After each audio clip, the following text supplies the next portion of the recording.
Cannes, c'est l'endroit où plus rien d'autre n'a d'importance que le cinéma. Tout ce qui arrive de bien ou de mal dans le monde, on s'en fiche pendant 10 jours. Ouais. On va au cinéma matin, midi et soir. On mange cinéma, on boit cinéma, on regarde cinéma, on dort cinéma et je m'arrête là pour rester poli. Le meilleur festival du film au niveau mondial qui puisse exister. Cannes, c'est un événement extraordinaire, le deuxième d'ailleurs au niveau mondial, après les Jeux Olympiques. Et vous faites quoi ici en fait? Et en staff, moi je fais rentrer les artistes en salle de conférence et contrôle des presses. Voilà.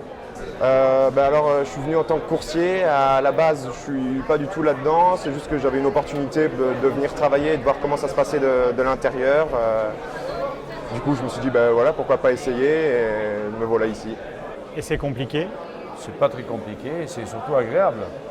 On vient de voir passer Vincent Cassel, on vient de voir, on passe tout, constamment, on voit passer tous les artistes du monde entier.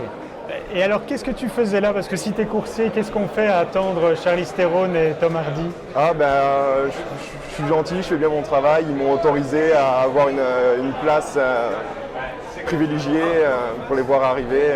Deux acteurs que j'apprécie beaucoup.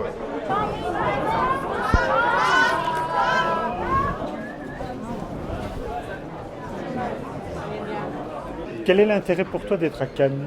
Parce que moi, j'ai jamais rien essayé d'autre comme drogue dure. Tous les excès que je fais pas dans ma vraie vie, je les fais pendant 10 jours sur la Croisette. Mais c'est parce que aussi tu es midinette. Non, très peu. C'est vrai.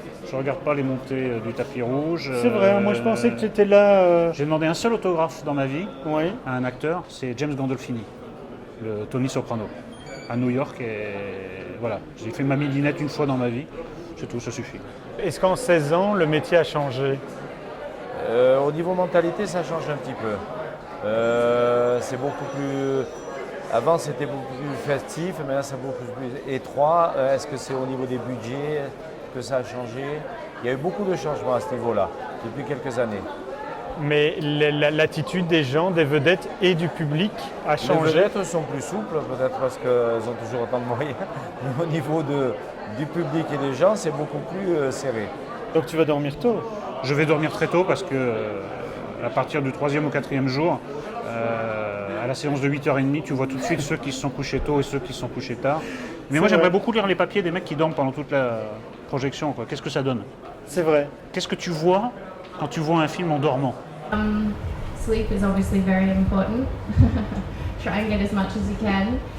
Lots of water, and then at night I put on my Core Organics rosehip oil, and I feel like I wake up in the morning and my skin feels really fresh and nourished. It's full of vitamin C and antioxidants and...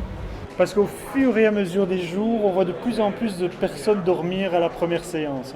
Mais immédiatement, ça commence à 8h30, à 8h32, tu entends déjà des gens ronfler. Et puis à partir du 5e, 6e jour, il commence à y avoir des trous. Les gens, ça n'arrive plus à se lever. Parce qu'ils vont dans les soirées, mais Cannes, malgré la mythologie, et je comprends, il faut vendre la paillette, mais c'est pas fait pour les soirées, c'est fait pour aller au cinéma. Aller au cinéma. Parce que les journées sont dures pendant 15 jours. Elles sont un peu dures parce qu'on est quand même debout. Et puis moi, je ne fais pas 15 jours, je fais 3 semaines. Et le reste de l'année alors? Je suis cavalier professionnel, j'entraîne des chevaux de course. Vraiment strictement rien à voir. Je suis juste passionné de cinéma, du coup voilà. Et le reste de l'année, je fais pas grand-chose parce que je suis quand même un peu à la retraite.